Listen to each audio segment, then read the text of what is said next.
Welcome to Sunderland RCA TV, your direct line inside the Sunderland LGV Park. This is Sunderland RCA News on Friday the 23rd of June. If you're not already a subscriber to the channel, do first just take the time to click on that subscribe button underneath this video and also click on the bell icon so that you get informed every time that we bring out new content. Today's bulletin is all about our successful reserve team, Sunderland RCA Reserves. The team was formed at the start of last season and actually achieved promotion at the end of last season. We'll come on to the reasons why that happened, because they actually finished in a mid-table position a little bit further on in this bulletin. But it does prove that, you know, even if there seems to be nothing to play for in a season, it always pays to try and win every single game, because as it turned out, some of those end-of-season victories were crucial for the RCA reserve team. Last season was a monumental season for the reserves because not only did they compete, you know, as a second string for the first time and achieve this promotion at the end of the season, but they also were the saviours of the club in its time of crisis last season, when the first team lost its squad because of the well-documented problems behind the scenes at the LGV Park last season. There were a series of fixtures where the reserve team squad stepped up and played Northern League Division 1 football. The entire reserve team squad took the field for about 3 or 4 games during that transit period before Martin Swales came back in as first team manager and then gradually brought his own players back in to replace the reserve team players that have been keeping the RCA flag flying. So it proved absolutely crucial in the saving of the club. I think it's fair to say that without the reserve team last season, RCA could well not have survived. So they play an absolutely crucial part, and this season they're set to play a bigger role because they'll be competing at a higher standard of football, which narrows the gap between the two sides. So we'll come on to all of that in a moment, but firstly a sponsors announcement for the reserves, and we're delighted to announce that Sharp Smart have come on board as polo and training kit sponsor for 23-24 season. Sharp Smart, making healthcare safer. Thank you very much for your sponsorship of the reserve team. It is greatly appreciated by everyone at the club, and you're doing your bit for sponsoring grassroots football, which is absolutely essential for the development of the game and for the development of young players. So we salute you for that. Now we're going to move on to some of the new signings, or 2 of the new signings for the reserve team. That's in addition to the regular reserve team squad, who we will highlight in future bulletins. But the latest signing is Dylan Wood, who is a fullback who joins from Rosebery Park. Dylan has yet to attend a training session, hence he's pictured here not in his Sunderland RCA kit yet. We haven't had the time to take that photo, but Dylan, you are very welcome to Sunderland RCA Reserves. We look forward to watching you progress this season. And the other signing, which was announced earlier this summer, there he is. This is Connor Jackson, who is a midfielder who joins from Coxhoe Athletic. Again, Connor, you're very welcome to Sunderland RCA Reserves. We look forward to seeing your career develop in the coming months, and the pre-season friendly fixture list will be kicking off very soon, as we are about to see. Indeed, the very first fixture for the club this season will be a reserve team fixture, and that will be taking place just a week tomorrow. Yes, get excited, folks, because football is almost back. On the Saturday, the 1st of July, kick-off at 2 o'clock.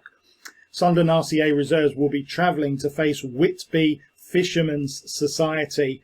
They are of the North Riding League, First Division. So it should be a stern test for the boys, playing obviously a team from a high level of football. So if you fancy a nice day out by the sea on a Saturday in July in Whitby, and who wouldn't, then why not take a trip down the coast next Saturday to see the reserve team in action. We'll be reporting live from that game in Whitby next week. Then a week later, the reserves face Borough Rangers reserves away. The venue and kick-off time for that fixture are yet to be arranged. On Saturday the 15th of July, the side travel to face Dearness Valley, who of course were league champions last season. And then the only game currently scheduled for the LGV Park, as you probably know, we've had a new pitch laid or pitch repairs done at the LGV Park during the summer, which has limited the amount of time available for home friendlies this time around. But the pitch should be ready for Saturday the 22nd of July, and the reserves will welcome Sunderland South to the Sunderland LGV Park with a 2 o'clock kick-off. So if you're not able to travel, well, in fact, you could probably, well, there's two things you could do on that day. You could either, if you're not travelling to Washington, obviously, you could watch all of that game. If you are travelling to the Washington hub to see the first team with a 1 o'clock kickoff, then why not dash back over to the LGV Park? It's only a short drive, and watch the second half of the reserve game. That is what I will be doing. And on the 26th of July, the reserves travel to face Silksworth. That one is a 7 o'clock kickoff. Of course, former members of the Northern League. And then the final reserve fixture, friendly fixture, is on the 29th of July when they travel to face Ferry Hill Athletic.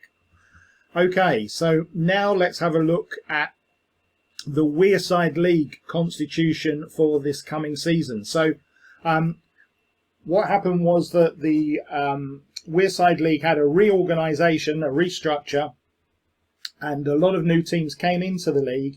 Because of that, it meant that there were more places available for promotion because of the position that RCA finished in the league, they were able still to achieve promotion to the second division. Obviously last season they were in the third division. But also at the same time, the league has had a restructure and a rename. So instead of Division 1, 2 and 3, the Wearside League this season will have a Premier Division, Division 1 and Division 2. So RCA will actually be taking part in Division 1 next season, which sounds like a double promotion. It is in fact a single promotion, but even so, it sounds pretty cool, doesn't it, that they're in the Wearside League Division 1. So let's have a look at the teams that they'll be lining up against. Barnard Castle, who of course RCA reserves had one of their best results against last season, beating them at home. They were the first team to defeat Barnard Castle last season. Belmont United will be competing in that division. Billingham Town reserves be a tough fixture.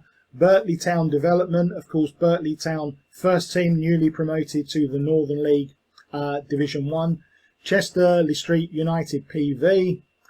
Consett reserves, there were some epic battles with the Consett reserves in Division 3 last season. Coxo Athletic, Dearness Valley, who of course were promoted as champions last season, and a massive name.